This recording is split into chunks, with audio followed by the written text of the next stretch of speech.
Chers parents, chers élèves, notre pays, comme tous les pays du monde, passe par une période critique, vu les circonstances actuelles, que bien sûr nous connaissons tous. C'est pour cette raison, chers élèves, je vous incite à rester chez vous et surtout respecter les règles d'hygiène pour votre sécurité et celle des autres. Soyez responsables, effectuez les exercices fournis à distance par vos enseignants en attendant, chers élèves, le retour à la normale. Bon courage à tous. Merci. Je tiens aujourd'hui à vous faire le rappel de la leçon des pronoms démonstratifs et possessifs. C'est parmi les leçons que vous n'avez pas sur le manuel et je trouve que c'est nécessaire de vous faire un petit rappel. Je commence. Le pronom. D'abord, je vais vous expliquer qu'est-ce qu'un pronom. Un pronom est un mot qui remplace un autre mot. Si je veux éviter la répétition dans une phrase ou dans un texte, je dois utiliser un pronom. Ça veut dire remplacer un nom. Pronom signifie pour le nom. Les pronoms démonstratifs sont des mots qui indiquent, qui montrent. Démonstratif, ça veut dire montrer. Alors qui montre une personne ou une chose que l'on désigne. Par exemple, ce livre est magnifique, mais je préfère celui-ci. Celui-ci remplace le livre. Il est masculin singulier. Le nom qu'il remplace est masculin singulier. On peut les répartir en deux parties. Les formes simples, ça veut dire les pronoms démonstratifs simples, un seul mot. Et les pronoms démonstratifs composés, auxquels on ajoute si ou ça. Devant vous, un tableau qui va vous expliquer d'une manière détaillée ces pronoms. Singulier, au pluriel, leur forme simple, leur forme composée. Par exemple, si je veux remplacer un nom masculin singulier, je vais utiliser celui. Féminin singulier, celle. Masculin pluriel, ce. Féminin pluriel, celle. Alors là, si je veux par exemple dire ces filles sont absentes, au lieu de dire ces filles sont absentes, je peux dire celles sont celles, les filles qui sont absentes, celles qui sont absentes.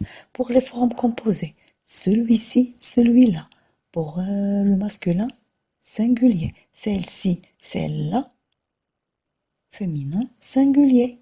Ceux-ci sont magnifiques. Je peux parler par exemple des pantalons. Ceux-ci sont magnifiques. Ceux-là sont formidables. Pour un nom masculin pluriel. Celle-ci, celle-là, féminin pluriel. Si je veux remplacer un nom féminin pluriel. Si je veux désigner quelque chose ou bien un nom qui est par exemple féminin pluriel, par exemple, celle-ci, c'est par exemple, ces robes sont belles, mais celles-ci sont démodées. Celles-là sont magnifiques. Il existe d'autres pronoms démonstratifs qui ne sont ni masculins ni féminins. Ils sont neutres. Que veut dire neutre? Ils n'ont ni genre ni nombre. Ces pronoms sont ça, ce, ceci et cela. Par exemple, cela est superbe. Ce qui veut dire ça sert à rien.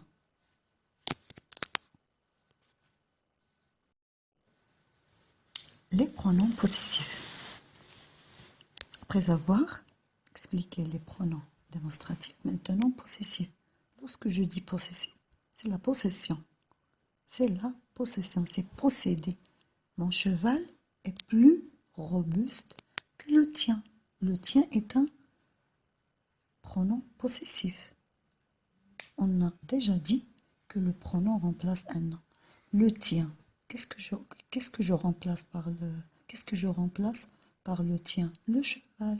masculin singulier donc, ils s'accordent en genre et en nombre avec le nom auquel on les remplace. Encore un tableau, mais cette fois pour expliquer les pronoms possessifs.